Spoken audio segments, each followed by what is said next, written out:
कर्म तो ही घेरेंगे।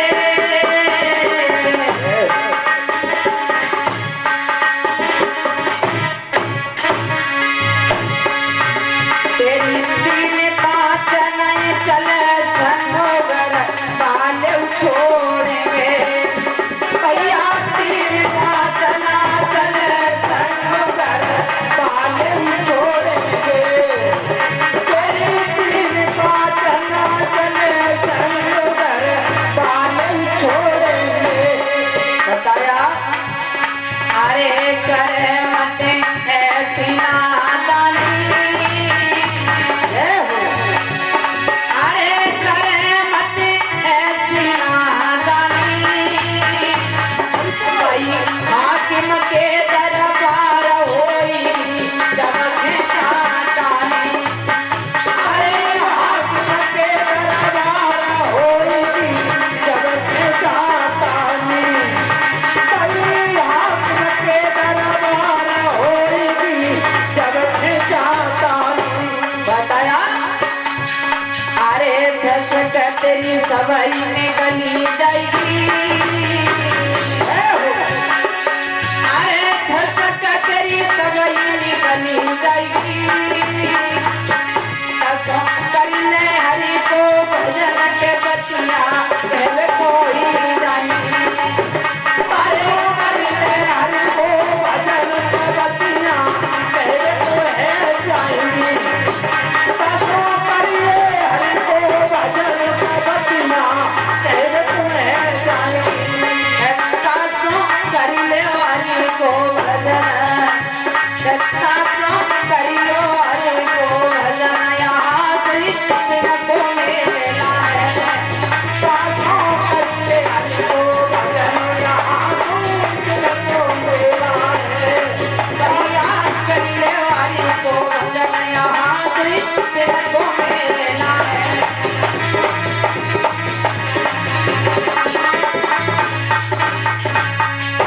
बोली वृंदावन हरि लाल की, राधा कृष्ण की। तो आइए देखते हैं श्री सुखदेव जी बोले हे राजन परिषद। आज जब शीतला मैया ने सिंहिका को शीतल रूपी चादर दी है और कहा है सिंहिका जब तक ये चादर तुम्हारे सर पर रहेगी तब तक तुम्हारा स्वाग अमर रहेगा। और जिस दिन ये चादर तुम्हारे सर से नीचे गिर जाएगी उसी दिन तुम्हारा स्वाग उजड़ जाएगा। तो आज मैया सिंहिका बड़ा ध्यान रखती है। उस चादर को सर से नीचे नहीं होने देती है।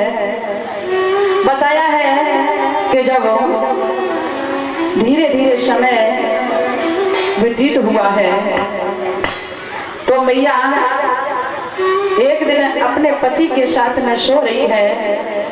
मैया को होश नहीं रहा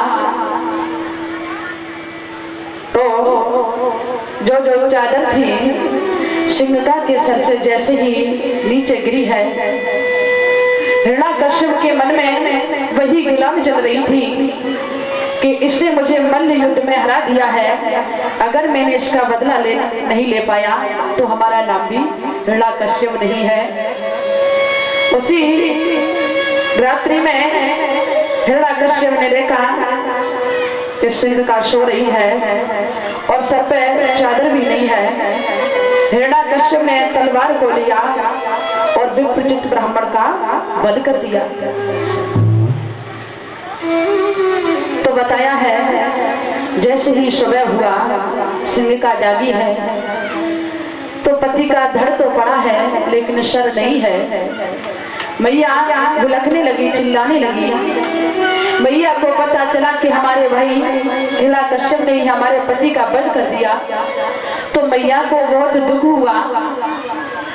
लेकिन कहा जाता है कि जितना दुख आज है उतना कल नहीं रहेगा, वो कल है उतना परसों नहीं रहेगा।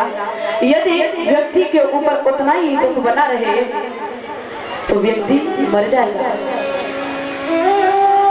धीरे धीरे मैया अपने समय को काट रही है, उस दुख को भूलने लगी मैया।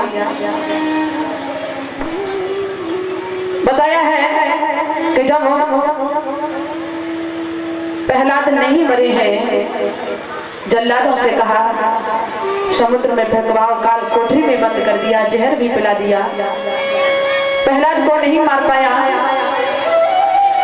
तो उसी बीच में हिरण्याकश्यप के मन में वही बात आई है कि हमारी बहन के पास एक शीतल चादर है।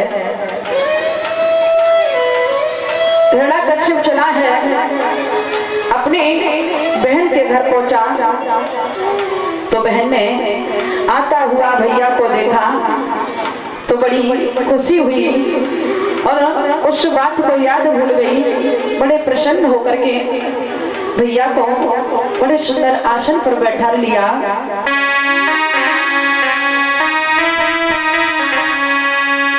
अरे भरी जेठ कंठ चुपकायो,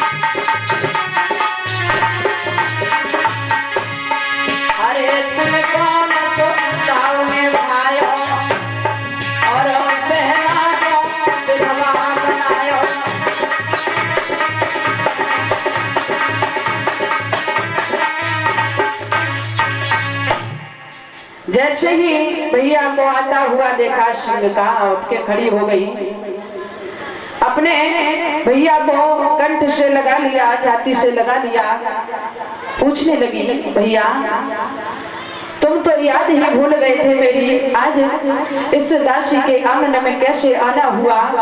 भैया कभी तुमने ये खबर नहीं ली कि हमारी बहन कैसी होगी, अपने बिगर पति के अपने समय को कैसे काटती होगी? भैया बहुत दिनों में आए हो। हिरण्याकश्यप के चेहरे को देखा, हिरण्याकश्यप बड़े उदास नजर आ रहे हैं। पूछने लगी सिंहिका भैया क्या हुआ? हिरण्याकश्यप कहने लगे बहन जो तुम्हारा भतीजा प्रहलाद है ना, हाँ हाँ, अरे जिसने तुम्हारे भाई को मारा है वो उसी दुश्मन का नाम लेता है। और बहन मैंने अपने पुत्र को समझाने की लाख कोशिश कर ली, लाख उपाय कर लिए और समुद्र में भी डुबवाया, जहर भी पिलाया, काल कोठरी में भी बंद कर दिया, लेकिन उस दुष्ट ने भगवान का नाम नहीं छोड़ा। सिंहिका कहने लगी भैया अगर हमारे लायक कोई उपाय हो तो बताओ।